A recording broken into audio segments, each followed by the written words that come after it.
Meu nome é Feliciano, esse é o canal A Hora do Além. Se chegou por uma indicação do YouTube, peço para que faça sua inscrição. Nesse vídeo, teremos relatos assombrados. Então fiquem agora com a narração das inscritas do canal A Hora do Além. Bom dia, Feliciano, bom dia a todos. Então, isso aconteceu comigo em minha igreja. Ela é uma fraternidade muito antiga de São Paulo, uma igreja barroca, né? Para quem já foi a uma igreja barroca sabe do tamanho, né?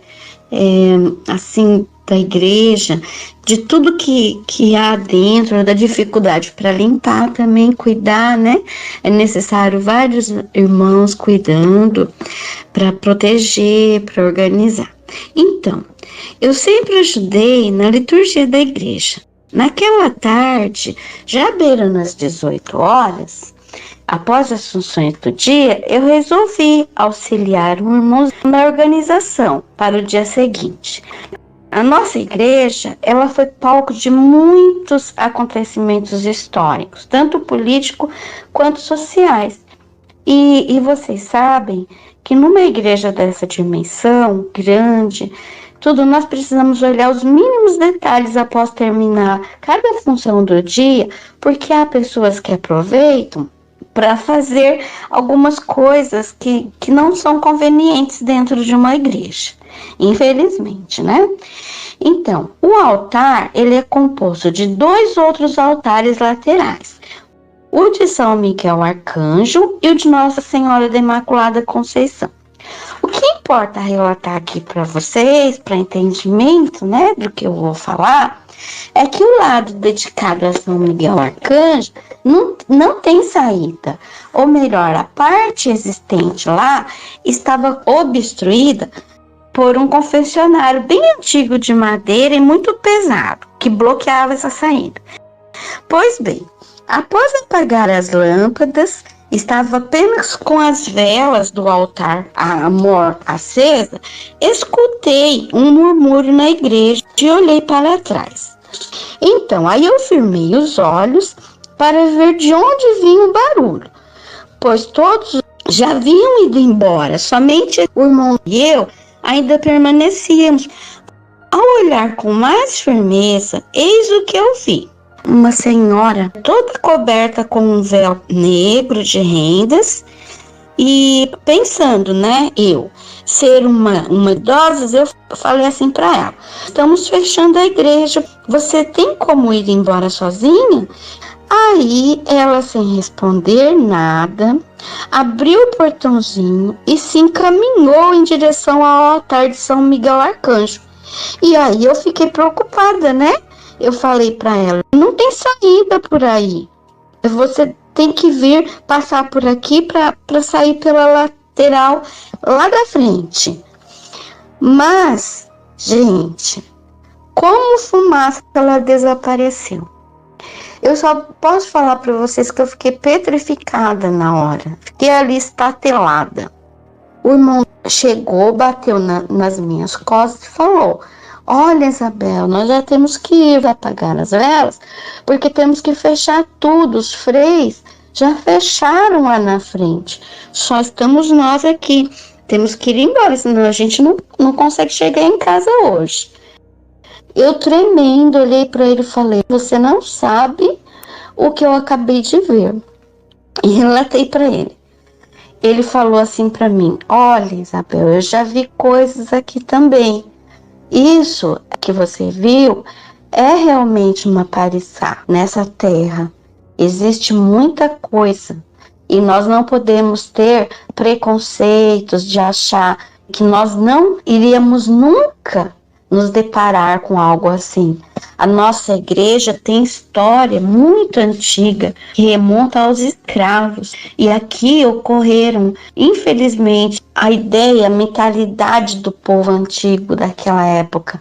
Ocorreram aqui dentro da nossa igreja fatos que hoje em dia seriam chamados de crimes e que na época não foi, como por exemplo, os antigos que vinham para comparecer, participar das missas, deixavam os escravos no quartinho que hoje é o nosso bazar. Eles ficavam presos lá. Acontecia. Então, fatos assim ocorrem não só fora da igreja, mas dentro da igreja. Eu quero falar, deixar relatado aqui para todos. A espiritualidade, ela escolhe a pessoa, não é a pessoa que escolhe a espiritualidade. Eu vejo de vez em quando, eu sei que vejo, não dá para explicar. Só quem passa por isso sabe. Muitas vezes eu tenho assim um sentimento dentro de mim pesado. Então eu faço as minhas orações, né? Todos os dias, acendo as velas do lado de fora, mas eu faço essas orações, peço por elas, né? Por todas essas almas que ficam por aí vagando, porque isso tudo existe. Nós não podemos dizer que somos superiores a tal ponto de rir e debochar desses fatos, porque eles existem. Eu agradeço por poder participar. Que Deus abençoe a todos.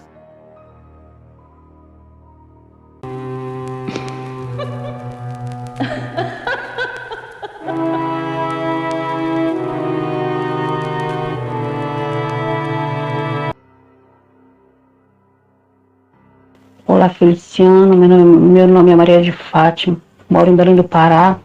Tá? Espero em Deus que esteja tudo bem com você, sua família, seus filhos e com todos os seus inscritos do seu canal, tá bom? Uma boa tarde a todo mundo.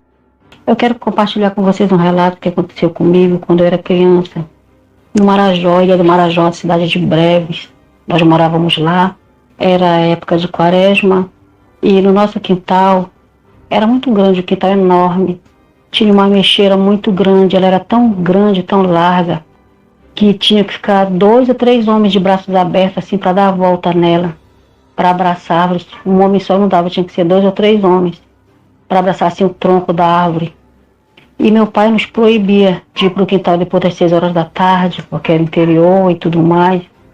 E ele não deixava ninguém nem subir naquela ameixeira. Nós comíamos as ameixas que caíam. E era tanta ameixa que o chão já cheirava de ameixa, era todo arroxeado. Sabe? Ela cobria toda assim ao lado, a casa toda era coberta por ela, porque ela era muito grande e ele nunca deixava a gente passar para lá. Mas nós éramos crianças, eu tinha 6 anos, o meu irmão mais velho tinha 10, 11 anos. Então nós fomos para o quintal, meu irmão caçula menor que eu, minha irmã e o meu outro irmão. Fomos os 4 para o quintal brincar, correr para lá, né? Mas nós não esquecemos da ordem do papai, que estava fazendo uma tarde bonita, nós entretemos para lá, por fim que chegou a noitinha. E o quintal era muito comprido, assim, para chegar em casa tinha que correr um belo estirão. Passar por uma pequena ponte ainda que tinha, né? Porque passava por baixo dessa ponte umas águas escuras, que era água de açaí, que o meu irmão trabalhava com açaí nessa época. E nós fomos para lá brincamos, esquecemos da hora. E escureceu. E nós olhamos e o caminho já estava meio escuro. E aí o medo tomou conta da gente, mesmo criança, né? Mas também o medo do que estava ficando escuro e o medo de apanhar o papai. Porque ele dizia assim, eu vou dar os cascudos. E foi assim que nós tentamos vir. E aí tinha que passar por debaixo da mexeira, que era muito escuro devido à árvore ser grande. E no interior, quando dá 6 horas da tarde, já está noitinha já. Aqui na cidade não, já é outra coisa. Gente, nós escutamos talo de árvore quebrando. Aí nós não dava para correr porque estava escuro e nós olhamos para cima das árvores e dava para ver um pouquinho do branco do céu, assim, através de uns galhos pequenos, dava para ver lá em cima. Então a claridade ainda batia em alguns pontos dos galhos da árvore. Aí nós vimos uma figura humana lá em cima, pequena, tipo assim um molequinho, lá em cima da árvore. E aquilo foi um terror para a gente, que nós não tínhamos para onde correr. Nós vimos aquela figura se movendo, mas o mais aterrorizante foi quando aquela figura sorriu e mostrou os dentes super, hiper brancos. O dente era muito branco Então, quando nós saímos disparada correndo, espalhou milho no quintal correndo, e ninguém sabia para onde correr, aquele escuro. E nós sabíamos que tinha que passar aquela ponte, porque aquela ponte que dava acesso a chegar em casa. Gente, foi um corre-corre danado. E era uma gritaria que assustou o pessoal que estava em casa. E foram correr para o quintal. E trouxeram a gente, né? Encontraram a gente. Todo. Uns estavam todos feitos xixi na calça e tudo assim. Chegou em casa. Levamos uma bela, como diz lá, né? Uma cipuada. Tá. Com isso, ninguém acreditou na gente. Mas nessa mesma noite, nós pegamos febre. Amanheceu todo mundo com febre. Febre mesmo. E que é que esses meninos têm? Eles pegaram sereno, isso, aquilo. Aí passou, esses dias passaram, a gente ficou com febre, não saiu de casa com medo, ninguém acreditou em nós. E aí quando foi, passou uma semana certinho, isso foi numa quarta-feira. E na outra quarta-feira, uma menina pediu para subir na mexeira, para pegar mais ameixas. A minha irmã falou que não podia subir na mexeira, que era para catar as mexas que estavam embaixo. Minha irmã estava de resguardo. Hoje em dia, essa filha que ela estava de resguardo, está com 47 anos já, né? Então, eu hoje em dia tenho 52 anos. Na época eu tinha uns 5 anos. Por aí assim, 7. E essa menina subiu na mexeira escondido. Ela subiu na mexeira e escutamos o tombo dela caindo. Ela caiu, ela era meia gordinha, ela tinha 12 anos. E ela caiu e ficou toda estourada lá no chão. Então aí que foram acreditar na gente, né? Aquilo ali em cima, meu pai não deixava subir, meu pai é falecido hoje em dia. Ele não deixava subir porque ele sabia que tinha alguma coisa lá em cima. Ele sabia, ele só não queria falar pra ninguém, talvez ele já tivesse visto. Aí ele passou os 3 dias do velório da menina, sepultamento, e aí meu pai mandou cortar essa mexeira. Cortou todinho, passaram quase uns 4 dias cortando essa árvore, pedaço por pedaço. E assim foi, para eles poderem acreditar na gente, né? A menina teve que morrer, ela subiu escondida naquela árvore, tinha alguma coisa ruim em cima daquela mexeira. Meu pai faleceu em 2005. E nunca contou pra gente, nós mudamos de cidade, o quintal ficou estranho, ouvimos choro de criança depois. Aí não ficou melhor, a vida não ficou melhor do que nada, foi piorando cada vez mais ali. Nós tivemos que mudar, foi quando nós viemos para Belém. Nós moramos em Belém do Pará hoje em dia. Mas tem muitos outros relatos também que eu posso contar numa outra oportunidade. Então, não é para todo mundo acreditar, acredita mesmo, né? Aquele que já passou por isso. Ninguém é obrigado a acreditar, né? Mas que acontecem coisas, existem muito mistério entre os céus e a terra, né, amados? Então, esse foi meu relato. Fiquem com Deus a todos. Uma boa tarde, tá? E que em breve nós iremos ouvir mais relatos, eu creio. Tá bom?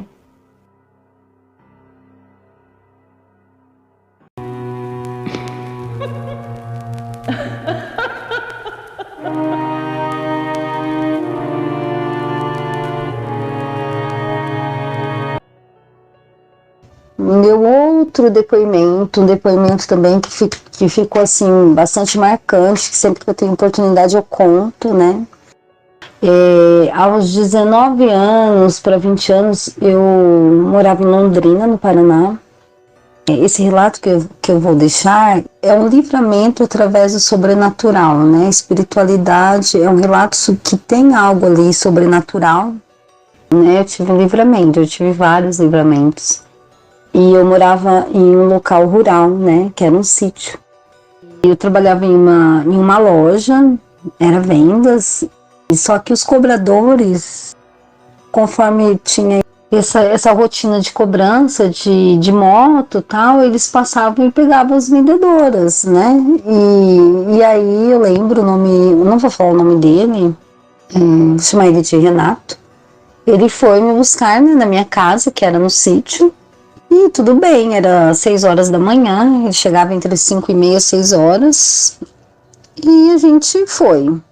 Como sempre, entrou, tomou café, muito desperto, né? E conversamos alguma coisa ali da nossa rotina do dia, sobre a venda, sobre cobrança e tal, e aí fomos. Não tinha movimento a pista, era uma pista rural, com um acostamento até de terra, não era um acostamento feito assim no asfalto, e era mão dupla, né? Ia e vinha. Uma pista muito precária, né? Pequena. E aí a gente foi de moto, sem movimento nenhum, e mais ou menos assim eu vi, tinha um caminhão na frente, muito devagar, era um caminhão de carga muito pesado, e ele estava indo assim muito devagar.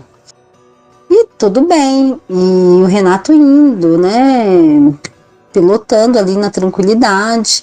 Daqui a pouco eu olho e eu falo, nossa, mas já era para ele ter ultrapassado, porque não está vindo o carro na direção contrária, já dava para ele ultrapassar. Só que eu não fico, e sempre, né, eu sou motorista e eu falo, não fica falando como que o motorista tem que dirigir, né, e eu pensando, não, mas ele vai ultrapassar daqui a pouco, né, ele era muito ágil, eu sentia muita segurança, ele pilotando a moto, e daí se aproximando do caminhão, e se aproximando, e aí alguma coisa tipo veio como um estalo, como se alguém tivesse pressionado a minha coluna, para eu, como se nem alguém tivesse me pressionado, pegado meu braço e batido na perna dele.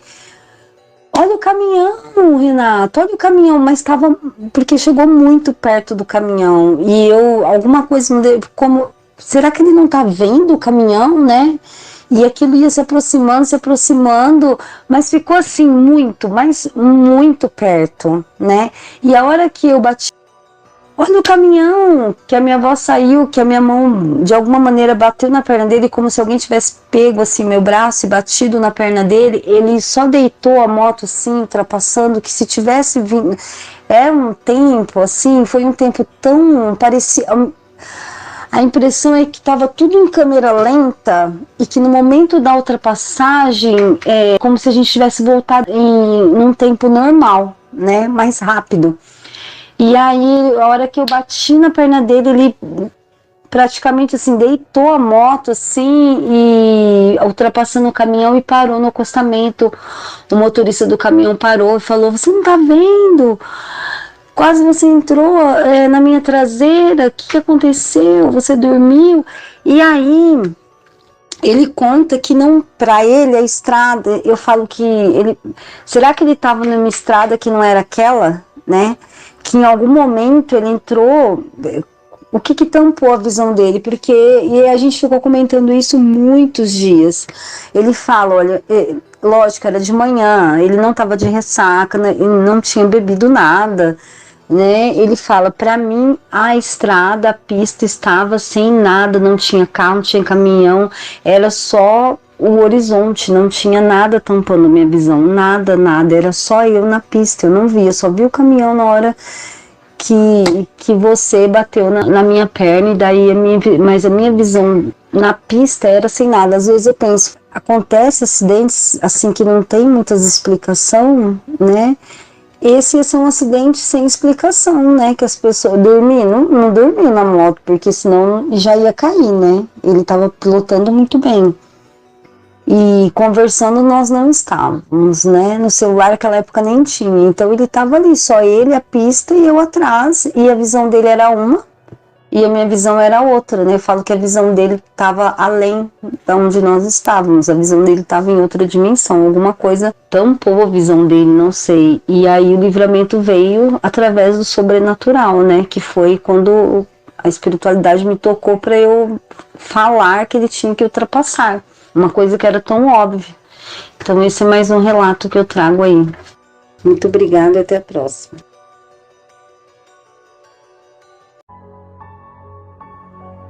Muito obrigado, Isabel, Maria de Fátima e Kete.